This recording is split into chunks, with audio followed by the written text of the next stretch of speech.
Hello, this is Dread, and in today's video topic, we're going to be going over Symbol of Demise, HP stacking, Devouring Orb, Smite, Bleed, Paladin, Tank. Yes, that's a lot of words.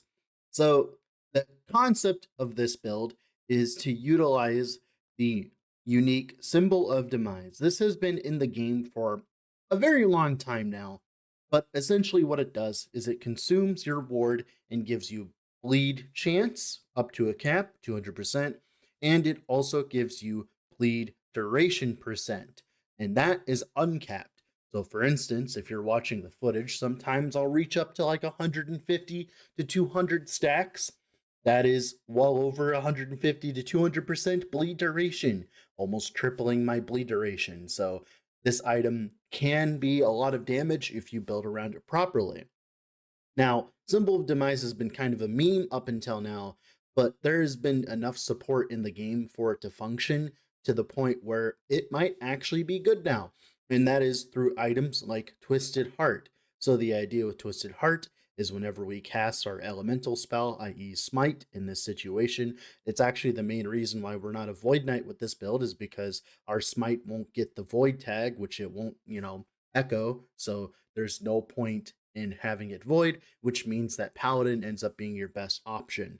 So we use Smite, it sacrifices our HP, gives us ward. That ward will pool up and then get consumed to give us bleed chance and percent bleed duration.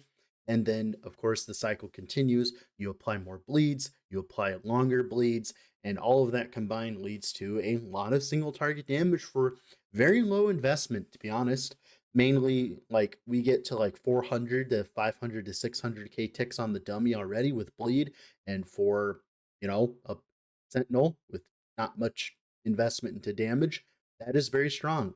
That is because whenever we scale cast speed, it's a multiplicative modifier to our damage because the more cast speed we have, the more ward we have. Whenever, of course, Symbol of Demise goes off, which means more bleed duration. And of course, if we stack HP, we get more ward per cast with our smite, which means that guess what? We get more damage, more with more HP. So, like for instance, I was sitting at like 3k life a while back, and I was getting up to maybe 100 stacks of Symbol of Demise, which was like 100% duration. Pretty good, right? And I bumped it up to 3,700 life, like you can see in the footage. And guess what? All of a sudden, now we're at 150 to 200 stacks. Look at that. Isn't that wonderful? Now, this concept could be used to make almost any build work, to be honest, on especially on Paladin, because you get the fizz pen, all the bleed chance, everything, all of that combined, right? But I decided to make it work with Devouring Orb because Devouring Orb is very strong when you make it do damage, as you can tell in the footage. Devouring Orb's a good skill. Of course, it shoots out those little explosions, and then it also procs explosions on kill. And this combined with the new pair of boots, the Blood of the Exile, essentially what happens is our Devouring Orb, it will proc on a few enemies. You'll walk away from said enemies. They will take more damage because they will try to start walking towards you, and then they will die, which triggers Devouring Orb's on kill effect, and then it propagates throughout, and you keep going and going and going. And all you have to do is every so often you just need to cast like smite maybe once or twice to keep your stacks a Symbol of Demise high so you can get the 200% bleed chance. So you need only like 20 stacks to cap that out, and then all your bleed duration doesn't matter. And then of course you take advantage of skills like volatile reversal to take advantage of that really long bleed duration.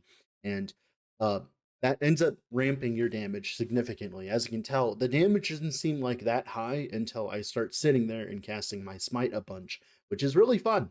Damage definitely ramps. And of course, we finally, for the last skill, we utilize an Abyssal Echoes on hit. And the main reason we use that is just for extra bleeds. It heals us to top because the better we sustain our HP, the more ward per second we get. And of course, it gives us that 20% more damage against blinded enemies as well, which is very strong.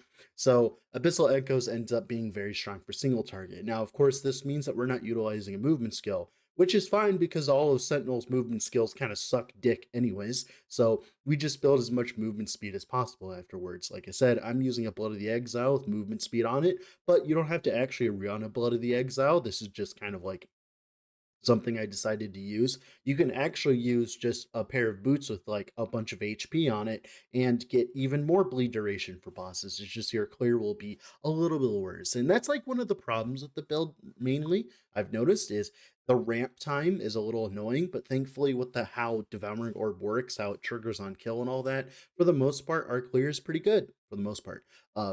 And that's pretty much it for the whole concept of the build. Now, of course, we just do everything else we can possibly do to sustain it. So, like for instance, we get a bleeding heart for the leech, we get the fizz pen at the top of Paladin, we get fizz pen on our helmet and our chest, we get bleed chance while wielding an axe. So with this build, we're actually using a dragon bone axe with bleed chance and double damage prefixes.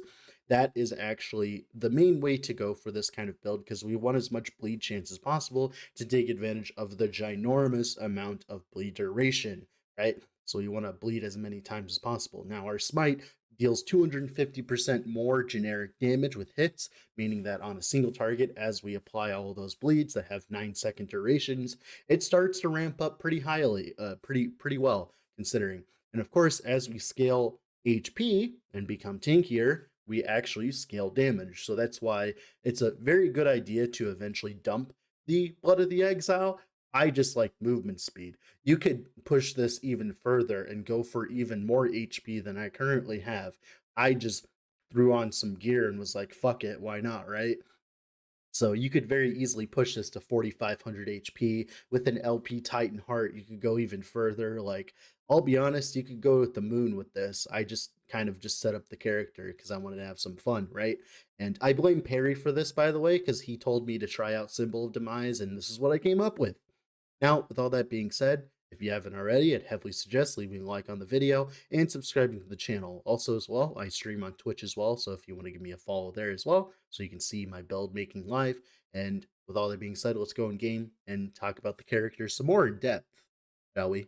All right, here we are in game with the character. Let's go over the skills here. So for Devouring Orb, we take 2 points travel and avoid adept, 1 point to Hollow Orb, of course, so that, we get the duration, 1 point to Abyssal Emission, and then the 4 points in Chaotic Torrent. That makes it so our Devouring Orb hovers, it creates these little explosions for us, so it adds extra hits to enemies and helps us with our clears significantly. Then, of course, we grab Dark Moon, makes it so it orbits us. 1 point into Abyssal Rush, 1 point into Cosmic Impact, because we do want the Devouring Orb to be hitting stuff as we're moving through the mono, and that gives us a lot of extra hits that we normally wouldn't have access to. Then 2 points travel to Rift Collar, eventually 4 points to World Rot for the duration, then 4 points in Abyssal Expanse. That's why my Devouring Orb explosions are so big. Is important because we want as much clear as humanly possible. We have a lot of bleed chance. We want to be able to spread it everywhere. And that's pretty much it for Devouring Orb. Now for Smite here, we take 3 points into Pillars of Light, of course, for the double cast, 5 points in Sacrifice, because we want all the more damage as humanly possible. Now, just for reference, this says generic more damage, while this says hit damage, and I think hit damage somewhere else. So this does not actually give you more bleed damage, right? So just so you know. So that's why this is the only one that's spec'd. Then 5 points in atonement because we don't like sacrificing our life because we're already sacrificing our life as it is with, of course, our twisted heart. Then we go all the way to Righteous Flurry for all that extra juicy cast speed because the more cast speed we have, the more bleed duration we get. And that's pretty much it for that. This is my Holy Aura tree. Stereotypical Holy Aura tree. I grabbed a little bit of ward retention over here because we wanted it for the, symbol of demise. Because the more ward retention we have, the better our symbol sustain is. And of course, the cast speed because we want as much cast speed as possible. The fizz percent damage because we're a bleed build. And then the resistances so we can wear whatever gear we want. And of course, for reversal, stereotypical reversal tree. Main thing is just time rifts, so the 60% increased damage taken from enemies, the cast speed, which is really strong, the double proc, the lower cooldown, and of course the movement speed, making reversal our big DPS number.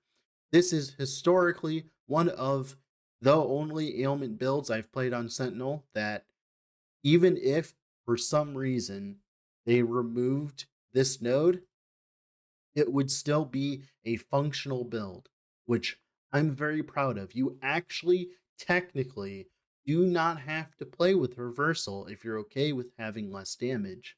Now, am I going to do this? No, but it is interesting nonetheless. Now, of course, Abyssal Echoes here, we mainly make it so that Abyssal Echoes hits and gets converted to fire so that it actually sacrifices our life alongside Smite, so we get more stacks. Then it also heals as well, because we want to be healing our HP as we're taking damage, of course. It helps with our sustain significantly. And of course, we grab 1 point Travel of Vorpal Explosion, 1 point into Screaming Rifts, and 2 points in Shrieking Echoes so that it constantly casts Abyssal Echoes for us. And then we go into Embrace Darkness for the 20% more damage, right? Against Blinded. We get blinded through access through the Paladin tree here. Just 2 points is plenty. That gives us plenty of uptime on it. And of course, we grab 3 points in the Nether Breach. This makes it so that whenever we directly use Abyssal Echoes, we have a chance to cause a Void Rip from each nearby Devouring Orb. So for instance, if I have Devouring Orbs here, right? Whenever I cast Abyssal Echoes, it has a chance to cause a Void Rift. I'm waiting for it. It's a 45% chance here. It's supposed to work. I'm not entirely sure why I'm not getting it now. That might actually be a bug. Hey, look at that. I found a bug. Look at that. Isn't that wonderful? I'll probably update the plan. Oh, no, no. There you go. Wait, no, was that it? I actually don't know, to be honest with you. Yeah. That might be a bug. So we might have to make a bug report about that. So, yeah. I'll fix this later in the planner, by the way. And that's pretty much it for the skills. Wonderful. Dred's new episode of Finding Bugs. Isn't that wonderful? Well, okay, if this was working, okay, this would be very strong as getting extra hits every single time I cast Abyssal Echoes would be great. I think it's because of Screaming Rift, because it now creates an Abyssal Rift, which is casting Abyssal Echoes from you. So it's not, I don't think it's supposed to work with this, with Abyssal Rifts. So that might actually be the case. So of course, instead of all this, you would grab the area, the ignite chance, and all that. Instead of all that, don't grab the bleed stacks consumed. This is bait. This is 100% bait because you don't want to, do that. You want to have the bleed on the enemy ticking because you want to have as much leech as possible per second with your bleeding heart. Otherwise, you'll have less leech per second, right? That is a bad thing. Do not go for the pop. That's pretty much it for the skills. Now let's talk about the passives that are important. So for the most part, all we care about is just grabbing attack cast speed. We are running an axe in our main hand, so we get the cast speed. Grab as much HP as humanly possible, of course. Same thing here, grab as much HP as possible, grab some Fizz percent, why not? Get to Devouring Orb, then Paladin here. The main ones we really care about is grabbing HP, and then grabbing the penetration here, and that's pretty much it for Paladin. You could play this on Void Knight. On Void Knight, you would have better clear because you get more Devouring Orbs, but that's really up to you. You can play this on, but you would have to make up for the fact that you don't have the pen here. You'd have to have like Exalted Pen here and Exalted Pen here, and at that point, you should be able to go Void Knight. But I think Paladin is very strong, as you can just get a ginormous amount of HP from this node. So it's really up to you. And that's pretty much it for the passives. For the blessings here, a little bit different this time. You can either grab HP here, or you can grab Void Res. HP is preferable though, because Void Res doesn't really do much for you because we're already almost capping it anyways. Here, eventually, you'd want something like the ward per second or something like that, or ward when hit, or lightning res, of course, for resistance. I don't need that lightning shred, but I'm keeping it for a different build. Crit Avoid, of course, armor, and then of course armor, like always. And that's pretty much it for the blessings. Now for the idols, we just want as much bleed chance as possible. Something like this, something like this. Just get as much bleed chance as possible, then fill out the rest with resistance or HP idols. And that's pretty much it for the idols, for the gearing here. Helmet here, as much HP as possible, bleed pen, bleed while wielding an axe. This is your stereotypical best chest. We could go for more HP, but the bleed chance while wielding an axe is really strong. Bleeding Heart, of course. This is really easy to get LP on, and you just want HP on it mainly. Axe, dot damage, fizz damage, bleed chance. You could probably get exalted bleed chance instead, but either way, both work. Offhand here, I did not hit cast speed on my symbol of demise. You want cast speed here because, like I said, faster you cast, the more ward you sacrifice quicker, which means the more more ward you get to sacrifice with symbol of demise. So cast speed is very important. Then rings, I just went for as much health as humanly possible on both of my rings, as you could tell. They're very terrible rings. I know they are. Thank you for telling me. A belt with fizz percent, HP, and eventually, cleanse when you're luxurious enough to have that. And of course, cast speed on the gloves area is pretty cool because it makes your devouring orb bigger, but you can probably put strength there instead. It's really up to you. And of course, HP, and maybe frailty so that you can chonk bosses easier. Boots here, we got double movement speed with Blood of the Exile. You don't need these. You can go with a pair of boots with HP or just like tier 6 movement speed or whatever, something like this. This would be almost comparable with just some HP on it, so it's really up to you. Blood of the Exile is just really strong for clear, that's all.